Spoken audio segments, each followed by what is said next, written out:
Hey everyone, and welcome back to another video. Today I'm going to show you how you can find Snapchat groups on Snapchat. Basically where you can easily sort out your groups, or actually not your groups, anyone like your best friends.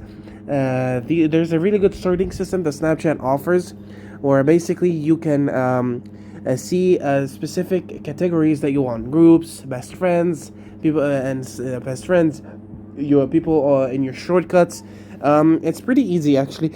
I'm going to show you how you can do it. So first of all, you're going to launch Snapchat, and from Snapchat, once you're in the camera, and you're going to swipe to the right, okay, and then basically you have all your friends over here. If you want to see only your groups, or like the top is the groups, you're going to slightly swipe up until you find all of these options.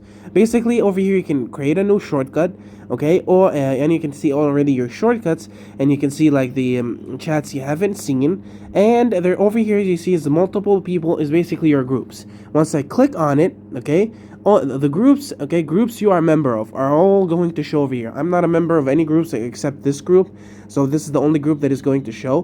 But well, if you are a member of multiple groups, this is going to show you all the groups that you can do. This plus icon actually is going to, as I said, add for you a new shortcut. So yeah, this is basically how you can see your groups. So yeah guys, thank you so much for watching. Don't forget to like and subscribe, and I'll see you later.